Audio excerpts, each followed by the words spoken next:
नमस्कार मित्रों, जय श्री महाकाल। आज बात करेंगे किन्नरी साधना के विषय में। और किन्नरी साधना के ऊपर मेरे जीवन का एक छोटा सा अनुभव कि मैंने किस प्रकार एक ही दिन में किन्नरी की सिद्धि प्राप्त की थी। मित्रों, ये उस समय की बात है कि जिस समय मैं अपने गुरु के शरण में था और उनसे मैं तंत्र सीख रहा था। ये उसी समय की बात है। लेकिन ये अनुभव सुनाने से पहले मैं आप सभी से ये कहना चाहूँगा कि यदि आप इस चैनल पर नए हैं तो कृपया इस चैनल को सब्सक्राइब करें, लाइक करें और इस अनुभव को ज़्यादा से ज़्यादा शेयर करें ताकि जितने भी साधक जन हैं उन तक ये अनुभव पहुँचे और उन्हें भी अपनी साधना करने में सहायता प्राप्त हो। आइए इस अनुभव के ऊपर चर्चा करते हैं। मित्रों, ये हुआ कुछ ऐसा था। मित्रों, ये बात उस समय की है, जैसा कि मैंने बताया आपको कि मैं अपने गुरु के संरक्षण में था और उनके द्वारा मैं साधना सीख रहा था, तंत्र सीख रहा था। होता क्या है मित्रों कि एक दिन मेरे गुरुदेव और कुछ अन्य सिद्ध साधु जन, ये सभी किन्नरी योनि जो होती है, जो इतर योनि की शक्ति है किन्नरी, इसके ऊपर चर्चा कर रहे थे। और चर्चा में सभी लोग अपने अपने विषय को आगे रख रहे थे कि किन्नरी की शक्ति क्या है और ये किस प्रकार से कार्य करती है। क्योंकि सभी लोग साधक थे और सभी अपने क्षेत्र में एक सिद्ध थे, तो सभी का जो ज्ञान था वो अलग अलग था।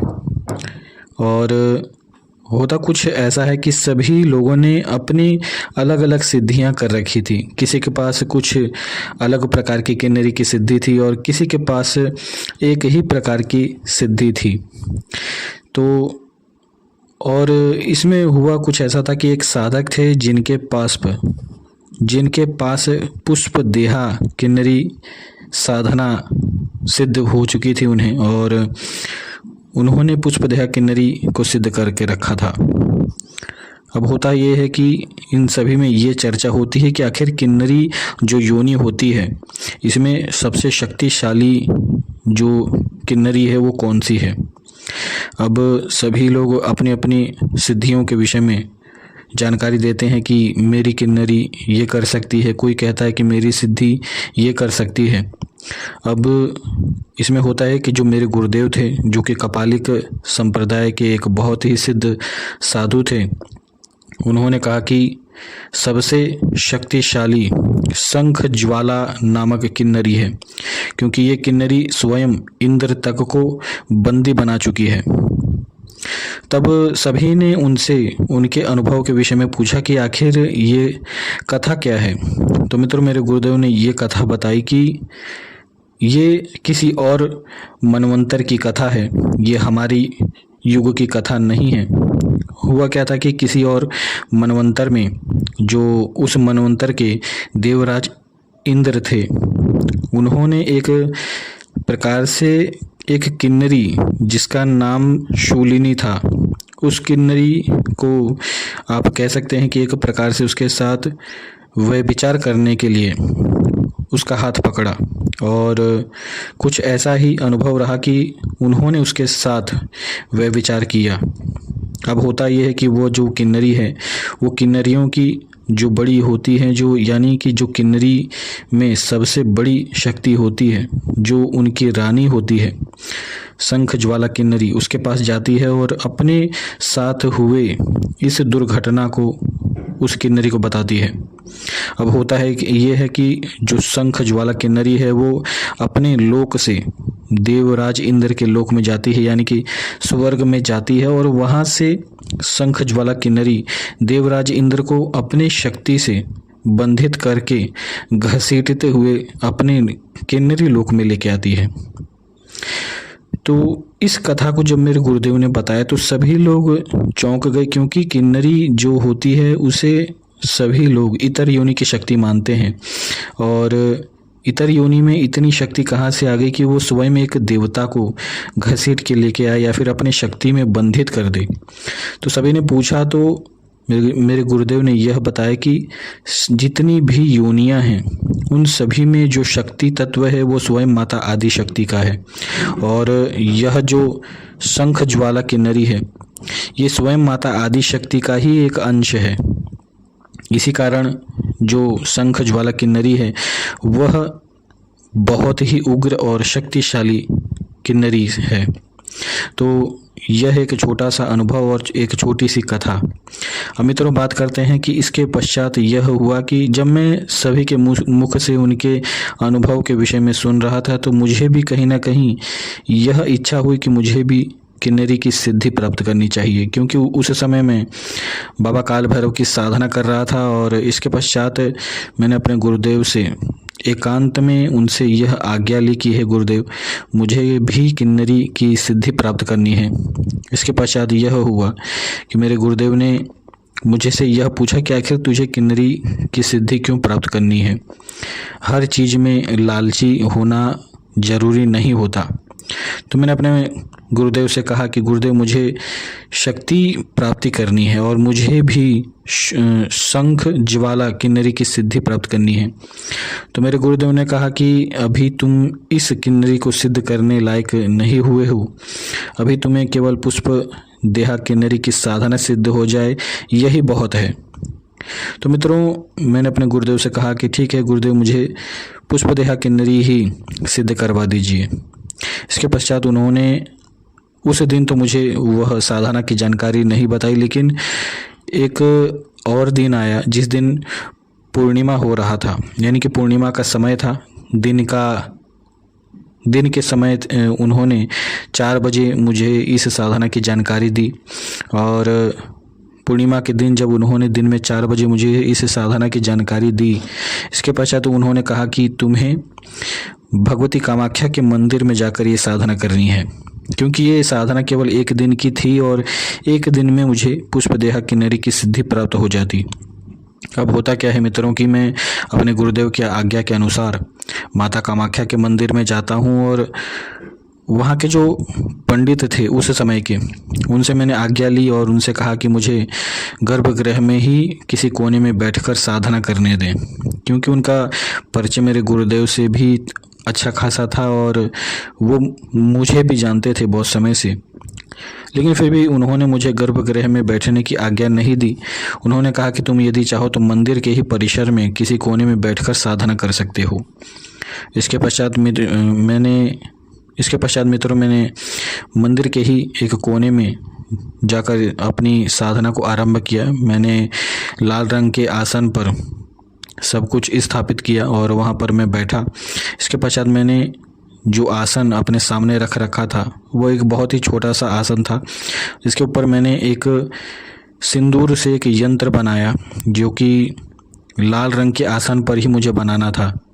और सिंदूर से जब मैंने यंत्र बनाया, इसके पश्चात कुछ ऐसे मंत्र होते हैं जिसके द्वारा यंत्र में प्राणश चेतना डाली जाती है उस योनि की।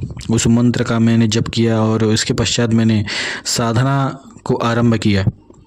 साधना आरंभ करने के पश्चात मैंने करीबन 3 से 4 घंटे बैठकर एक ही स्थान पर बिना हिले डुले मंत्र जब मैंने संपन्न किया। इसके पश्चात होता क्या है कि अचानक से एक जैसे किसी व्यक्ति के सामने एक ऊर्जा या फिर यह कहें कि एक हवा के तौर पर कोई ऊर्जा आपके सामने से बहकर चली जाती हो, ऐसा ही कुछ हुआ ये था कि मेरे सामने से ही एक सफ़ेद रंग की आत्मा, मुझे यह लगा कि वह आत्मा है, वह आत्मा मेरे सामने से ही भागते हुए माता कामाख्या का जो पिंड स्वरूप है उस पिंड स्वरूप में समा गई।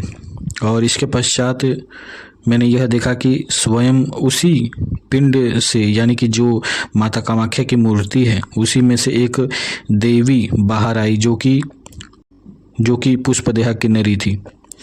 और पुष्पदेहा किन्नरी ने मुझे उस समय प्रत्यक्ष और आप कह सकते हैं कि एक प्रकार से चमत्कारिक रूप में प्रत्यक्ष दर्शन दिए। वह मेरे सामने आई और उसके पश्चात उन्होंने मुझे से यह पूछा कि आखिर तुम्हारी क्या इच्छा है। इसके पश्चात मैंने उनसे 3 वचन मांगे और मैंने उन्हें कहा कि मुझे आपसे 3 वचन चाहिए। उन्होंने कहा कि इस साधना में तुम्हें 3 वचन लेने की आवश्यकता ही नहीं है। फिर भी मैंने अपनी जो मेरे गुरुदेव के द्वारा मुझे दिया गया ज्ञान है उसके अनुसार मैंने उनसे 3 वचन लिए 3 वचन के पश्चात उन्होंने मुझसे यह कहा कि तुम मुझे जब भी बुलाओगे मैं तुम्हारे पास आ जाऊंगी और तुम्हारा जो भी कार्य होगा वह मैं संपन्न करके दूंगी। मित्रों, अब एक सबसे बड़ा रहस्य मैं आप सभी को यह बताना चाहूँगा कि किन्नरी जब भी आती है तो आपके आसपास पुष्प की बहुत ही तीव्र सुगंध आने लगती है।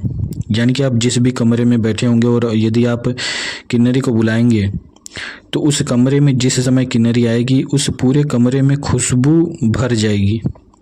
और किन्नरी की जो शक्ति होती है वो हर एक किन्नरी की अलग अलग शक्ति होती है, उसकी एक प्रकार से विशेषताएं अलग अलग होती हैं। तो पुष्पदेहा किन्नरी की सबसे बड़ी विशेषता यह है कि ये आपको मानसिक तौर पर शांति प्रदान कर सकती है। यदि आपको किसी भी प्रकार की चिंता है या फिर किसी अन्य व्यक्ति को किसी भी प्रकार की मानसिक पीड़ा है या फिर किसी भी प्रकार से चिंतन है, तो आप चाहें तो स्वयं भी पुष्पदेहा किन्नरी की सहायता से अपने मानसिक स्तर को ठीक कर सकते हैं और अन्य व्यक्ति को भी मानसिक शांति प्रदान कर सकते हैं। ये कोई छोटी मोटी सिद्धि नहीं है, ये कुछ ऐसी शांति होती है कि जिस भी व्यक्ति के ऊपर आप इस सिद्धि का प्रयोग करेंगे वह व्यक्ति कुछ समय के लिए ऐसा महसूस करेगा मानो वह स्वर्ग में है। तो ये ऐसी स्थिति पुष्पदेहा किन्नरी प्रदान करती है। और इस सिद्धि को ज़्यादातर जो साधु संत होते हैं वो अकेले में इस्तेमाल करते हैं, क्योंकि जितने भी साधक होते हैं आप सभी को मालूम ही होगा कि वे ज़्यादातर अकेले ही विचरते रहते हैं और उस समय वे किसी भी प्रकार के चिंतन से बचने के लिए पुष्पदेहा किन्नरी की इस सिद्धि का उपयोग करते हैं। पुष्पदेहा किन्नरी चाहे तो किसी भी प्रकार का वशीकरण भी आपको करके दे सकती है, बड़े से बड़ा तंत्र भी आपको सिखा सकती है, आपको किसी भी प्रकार का तांत्रिक ज्ञान भी दे सकती है। लेकिन ज़्यादातर पुष्पदेहा किन्नरी का उपयोग जो साधक होते हैं जिन्होंने सचमुच में किन्नरी को सिद्ध कर रखा है, वो साधक कभी भी नीच कर्म पुष्पदेहा किन्नरी से नहीं करवाते, क्योंकि यह एक सात्विक देवी है और सात्विक रूप से जब इसकी सिद्धि की जाती है तो बहुत ही उत्तम लाभ आपको प्राप्त होते हैं। आपको अपने जीवन में धन संपत्ति भी पुष्पदेहा किन्नरी लाकर दे सकती है। किसी भी प्रकार की परेशानी आपकी पुष्पदेहा किन्नरी नष्ट कर सकती है, बड़ी से बड़ी परेशानी को नष्ट कर सकती है, बड़े से बड़े तंत्र को नष्ट कर सकती है। लेकिन मित्रों, एक और स्वरूप है जो कि पुष्पदेहा किन्नरी का उग्र स्वरूप है। आप कह सकते हैं कि एक प्रकार से तामसिक स्वरूप है और उसकी साधना जब भी की जाती है तो साधना काल के दौरान साधक के आसपास बहुत ही गंदी बदबू आती है। इस विषय में भी एक अन्य वीडियो बनाई जाएगी कि यदि पुष्पदेहा किन्नरी की तामसिक साधना की जाए तो किस प्रकार के अनुभव प्राप्त होते हैं और किस प्रकार से वो साधना पद्धति है। आज के लिए इतना ही। जय श्री महाकाल।